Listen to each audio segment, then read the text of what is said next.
Hi everybody, this is Michael Hildebrand and I'm your host on the Sleeptrust podcast, where I'm talking about how to gain back trust in your ability to have a superb sleep again. In this week's episode of the Sleeptrust podcast, we are going to talk about the law of attraction in regards to sleep. And if you have not heard of the law of attraction before, you might have heard of the movie The Secret that was a big success maybe 10 years from now. I'm not 100% sure. I would have to look that up. But the law of attraction is kind of the underlying principle behind what they teach, told, and filmed in The Secret. And the way this law works is that simply if you wish something for you to come true, then you just have to think about it and emotionalize it and wish it and believe that you will get it and send that thought out into the universe. And the universe will take care of the rest, and the thing will start moving into your direction as soon as you do that. And that sounds too good to be true, and it sounds really esoteric, and it is, but there is a reason why I think it's not that esoteric at all, and why I actually believe that this works and can work and help and serve you when it comes to sleep especially. And we'll walk through that step by step, and then you can kind of take your own decision if you want to work with the law of attraction or if you're going to take the other ways. And this is not a one way or the other because everything plays together, and this is kind of the approach that you could take to boost your faith, your belief, and tie everything else around what you're doing to have a superb sleep together. And if you are a religious person, I will say, in my opinion, this is exactly the same thing, except that we're not talking about God. We're replacing it through the universe, because if you set up a prayer, you are doing exactly the same thing. You're wishing something, you're asking for help, and you will be helped. As long as you believe, of course. It's not enough to send out a prayer. If you don't believe that you will get the help, you won't. So if you really believe and if you're religious, praying is exactly the same thing for me. It's just kind of the flip side of the same coin. But before we dig into the topic and really walk through which steps we want to do if we want that law of attraction to work in our favor, let me please ask you to follow me on Facebook or Instagram if you are not already doing so. You just have to open your app, hit the pause button right now, open the app, search for @Sleeptrust, click the follow button, and we are really publishing and bringing up a lot of value to the world when it comes to sleep and how to improve your sleep trust. And other than that, I think it's just super entertaining and a way to get in touch with me. So really join me there. I hope to see you on. In particular, I love Instagram. I know I said that a couple of times now, but I love it. It's really modern, lightweight. And we're going to have a survey there at some point in future where you can tell me which podcasts, topics you would wish yourself to come for me to bring up in future. And I'm going to pick them up and do so. So make sure that you show up there. And now let's just dig into how we can get that law of attraction really working in our favor. And as we're trying to improve our sleep quality, improve our sleep trust, or even just get rid of sleep disorders, I'm going to relate everything that we do here to sleep. Just keep in mind that you can use this law for basically anything. If you want a new car, a new job, new house, new relationship, better relationship, whatsoever, you can use the law of attraction in just the same way. So the first step that you want to do is to get clear about what you wish, because the law does not decide if you wish something good or something bad for yourself. It just delivers what you kind of order. Let me give you a little example of what I mean here. So we all know people who are constantly sick, ill, catching one flu after the other. And we also know the opposite ones who are constantly healthy, even if they kind of tend to get sick, they never really get sick because they recover super quickly. And if you talk to these people, you will experience a complete different mindset. The one person, at least in my experience, and I have talked to kind of a lot of people, will tell you that they are ill and they can't do anything about it, and it's just how it is, and they're going to catch the next flu, in a couple of weeks because it's November, and they always catch a flu in November. And this is kind of the mindset that they've got going on in their head. And accordingly, they're going to get what they wish and ask for. So they're going to get sick and ill more often. And then you get these other people who are really healthy, who, everybody can catch a flu and does catch a flu or can get sick at points in time. And things can happen. That's just how it goes. But these other people just accept this as a blip, a glitch in the in their living. And they know that they will arrive at the point where they're doing good again, maybe even better than they were before. And these people tend to recover much faster. They are also more positive, but that's just a side effect. And they do not get sick that often. And this is kind of the law of attraction on a practical side, when you just say, okay, what's this? Of course, they're not praying to the universe about this, but it's the intention that counts. So if you know and believe you are going to keep healthy, then you're higher likely to really walk through something that could eventually have been a flu if you believe that you are now going to get sick. And this is just how it works. And this is a small example. I picked this one because I think it's an example that hopefully everybody of us can relate to. We all know people who are like this, and we're kind of, it's not the left and the right and the black and the white. We're all kind of somewhere in between. And sometimes it just depends on our mood, the day, the week, what happens around us. But generally speaking, if you have the intention, if you can see that you are going to arrive somewhere, then you eventually are going to arrive right there. And this is how the law of attraction works. So you get a thought in your mind, you wish yourself something. Let's go away from the health a little bit and say you wish yourself a new car. Or, we're a sleep podcast, you wish to have a superb sleep again. So what would you want to do here? First of all, you have to believe to a degree that you know that you will sleep at some point in future. And this is really key. And it's not easy, if you have had sleep issues for quite a while. Sometimes it's even been for decades. You've tested a lot of stuff.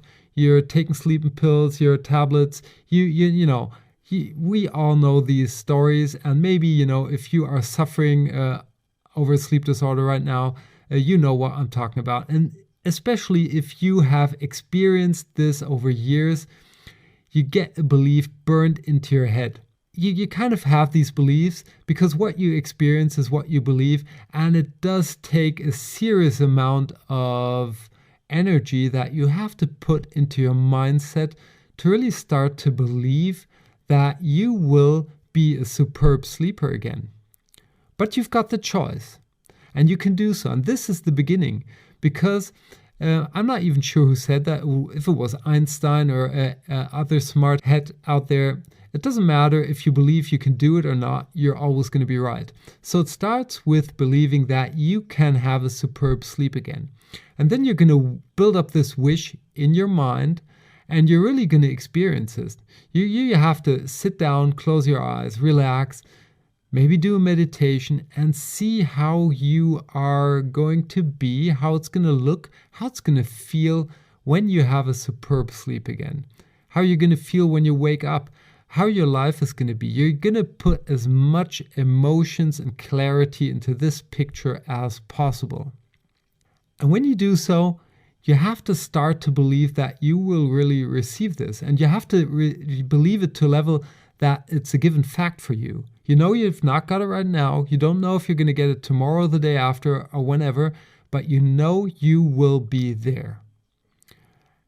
And this is a point where you really have to watch your body reaction. It's not enough to, I think it's a big misconception out there for people using the law of attraction to say, okay, There are two big misconceptions when it comes to the law of attraction.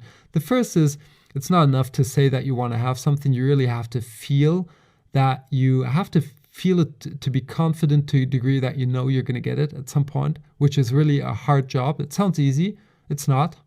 You have to sit down. You have to visualize. You have to get really clear about your thoughts, how it's going to be. And then you have to stick to this picture and emotion until you really believe it. Hard part number 2, you have to let it go. You have to say, okay, I know I'm going to get there, and I'm not going to question it anymore. The universe is going to bring it to me. God is going to gift me with it. And that's it for me. That's my job done. And the second misconception is to actually not do anything about that, because that's my job done does not mean that you don't have to take any action. You will get inspirations of what you can do to achieve this goal. So come back to your sleep disorders. If you see the picture and feel that you will sleep superb again, you're in line with that. You give it to the universe, you hand it over, and you know that you will receive it. So your belief is strong. Then you will get inspiration. The universe will come back to you and say, okay, maybe something's wrong with your body. Maybe you want to get your blood checked from a doctor. It's not enough to sit there and say, okay, that's a great idea. No, actually, you really have to go to a doctor, because you just got an inspired thought from the universe, from God, you name it, even from yourself, it doesn't matter. And you have to take action on that. So if you get this inspiration, go to a doctor, let your blood get checked, and do it quickly. Those inspirations, they come and they go quickly. It comes to you, you take action, and you're going to move into the direction. The universe is going to bring it to you, but it's kind of this even when I'm talking about this to you, attraction, something that attracts each other. So it's not only something pulling, it's also a pushing side to it. Both sides have to do their job. It's not enough to sit there and wait. So this is basically how it works. And in regards to sleep, just start today. Sit down, close your eyes after you listen to this podcast. Visualize and really start to believe that you will be able to sleep good again, to sleep superb, and get clear about how this will look for you. What is a good sleep for you? When will you go to bed? When will you get up? How will you feel the next day? How's your bedroom going to look? How are you going to feel when you lay down? How long is it going to take for you to fall asleep? How deep will your sleep be? All kinds of stuff all around sleep, and you're going to get that picture really clear, and you're going to feel it. Feel it to the degree that you will really start to believe that this will be the case in future. And then wait for the inspiration to come, act on it. And that's basically how the law of attraction works. The thing that I have with esoteric approaches is that nobody will really tell you why it's working, why it's not working. And even though I believe the law of attraction works, absolutely, and it has worked for me in several cases, I do think we need to have a look at it through neuroscience and psychology, because I feel that these are major drivers to, or at least help us to understand what's going on. If you just look at the esoteric side and it doesn't work for you, you will hear something like, you just didn't believe enough and you just didn't let it go or something like that. And it's just hard to get something practical out of that. And I think neuroscience and psychology actually give the answer to what we have to do to bring the law of attraction into action that will work out in the end. So let's start with the first thing. We're going to build up this wish in our minds. And what we do there is to draw a picture. So we're visual beings where we can hear stuff. So we want to bring sounds into this picture. And we want to involve as many senses and sensations as possible, because the more neurons fire together, the more neurons wire together. And this is how neuroscience works. So you want to get as many neurons in your head involved as possible into this idea. So build it up, bring sounds in, bring colors in, bring movement in, bring emotions in. Of course, emotions are the driver of all of this. We're all emotional beings. It doesn't matter how rational we think we are. We're all acting on emotions because emotions are basically our reward system. If we wouldn't act after emotions, we would be robots, and we're not. We need a motivation, and emotions are our motivation. That's part one. And then part two comes in and kicks in. When we wish this and think about the thought and the sensation, everything in our mind will start to build up around this. So if we make this to our major thought or one of our major thoughts, then everything we do will kind of work into this direction in our mind. So we're not talking about spirituality here. We're just talking about our brains, physically our brains. If we walk through and think that we will have a superb sleep again and we can see the bedroom and this and that and how when we go to bed, what will happen is that actually when we penetrate our brains with this picture, with the emotions, with all of these sensations, that when we sit on our sofa, we will look at the clock and say, okay, it's 9 p.m. now. I have a picture in mind that I should go to bed now. And, these are super tiny steps, but you can imagine that everything around the picture will wrap around to work into that direction. If you have a specific picture of your bedroom in your mind and you walk through the supermarket or any other market and you find something that you saw in that picture that would fit in there, you're going to buy it. You're going to get the inspiration to do that. If you feel good and fresh and healthy and you think you should move your body more, you will start to do so. And as more action as you take, the more neurons get activated again because you're doing something that will activate different parts in your brain and they're all going to get connected and move your body and your existence into that picture that you had in mind before. And that's why the saying, what you can see in your mind, you can hold in your hand, is actually true for me. The neurons, that's the neuroscience, and we've got a psychology aspect too. And this is a thing that we really want to watch. In the law of attraction, it's about, you feel, it has to feel good when you send it out. You really have to believe it. And that's the point. What happens is, from a psychology aspect, that if we imagine something that is so far away, so let's say you've had a sleep disorder for 10 years, and being a superb sleeper is kind of far away. So if you put this picture into your head and you penetrate your head, there are going to be counter beliefs that work against that. And this is the psychology behind it. So this could be for you, it starts as easy as, if it would have been so easy, I would have done that before. Okay. So you're doing something that you don't really believe in that moment that it can really work, and it's not going to work. So you have to cast these things aside as a sin. Just cast them away and stick to the picture. You have to really change your belief and say, I am able to do this. There could be other beliefs too. Our belief systems are super complex. The key is to listen to what the little voice in your head tells you.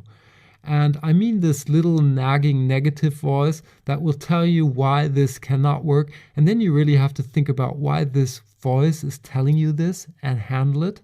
In most cases, it will simply be enough to say, shut up, and get that little nagging voice to quiet. And then follow through on your belief and your goal. But there are cases where an underlying cause is strong and powerful, a strong belief that will prevent you from reaching your goal because it's going to work against you on an unconscious level. So you will feel this if you have feelings of confusion when you think about your goal and you're not really comfortable in regards to, you don't really believe that if you honestly answer that question to yourself, you don't really believe that you will achieve this.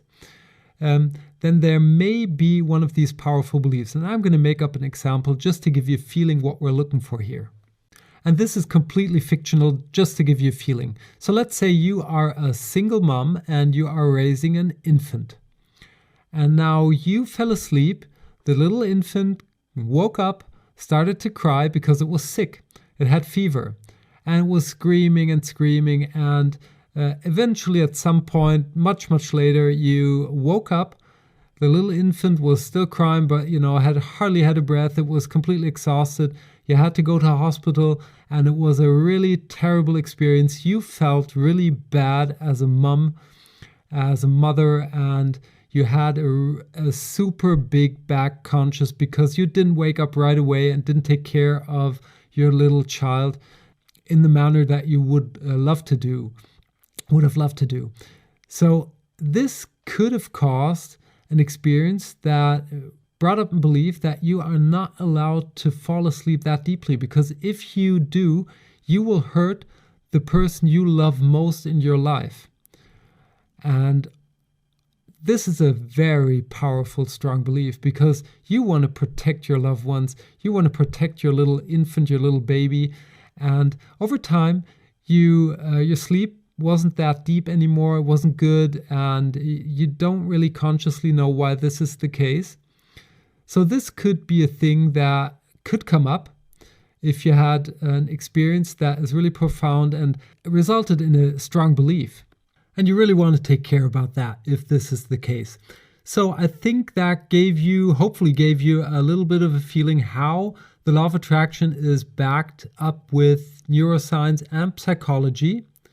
And for those of you who acknowledge that there is some real world stuff going on with the law of attraction, like neuroscience and psychology, but are not 100% convinced yet, I highly recommend reading the book Think and Grow Rich from Napoleon Hill. It's almost 100 years old, so there must be something of value in there, otherwise the book would not be around anymore. And Napoleon Hill interviewed the 500 most successful people out there at that time, so no gurus or stuff like that, successful business people, Edison and other names you will be familiar with. And he did that for 20 years. So basically he dedicated a really long time of his life to do the research and to write this book. And he came up with a process where he pulled together the success factors that all of these people had in common. And if you read this book, you will find the law of attraction in action. So it's all about getting clear about what you want, penetrating your brain with it, bringing all your emotions in, believing in that you will reach the goal, and getting really practical about it. So really read this book if you are kind of on the more practical side. If you're more the spiritual person, you might want to read the book The Law of Attraction from the Hicks, Easter and Gary Hicks. And then just test pilot. You've got nothing to lose and everything to win is what I like to say at this point. And I'm sure that you will pull out of either books. I read them both, and you can pull value out of both. So if you've got a little bit of time left and you think that you really want to improve your sleep, this is a major, can be a game changer for you, clearly. So check it out. So let's wrap up this week's episode of the Sleep Trust podcast together. The law of attraction is an esoteric spiritual law that says that if you imagine and wish yourself something and hand this wish over to the universe, that it will deliver the wish on schedule. But remember, you have to take action on the inspiration that the universe will give you. There is support for the law of attraction in the not spiritual sector coming from neuroscience and psychology. And if you are not a super spiritual person, but you want to give the law of attraction a try, really consider getting the book Think and Grow Rich from Napoleon Hill, where he lays out how to get really practical on the law of attraction, even though he doesn't name it so. And that's it for this week's episode of the Sleep Trust podcast. I hope that you attract that high quality sleep into your life that you deserve, and that you tune in next week when we're going to talk about sleep and forgiveness. Until then, have a superb sleep. Hey there, and thanks for listening to the Sleep Trust podcast. I hope you've enjoyed this episode. If you want to get further information on this podcast or material that will help you to gain back your sleep trust, please check out sleeptrust.eu. That's sleeptrust.eu, where you will get lots of information around sleep. And here comes some legal stuff. Everything on this podcast is my opinion only, so do not take it as an advice, as I am not a doctor, nor have I considered your personal situation. If you feel that you need medical advice, please consider getting an appointment at your doctor of trust. If you want to give me any kind of feedback on this podcast, feel free to email me at podcast@sleeptrust.eu. I hope you tune in again next week, and until then, have a good sleep.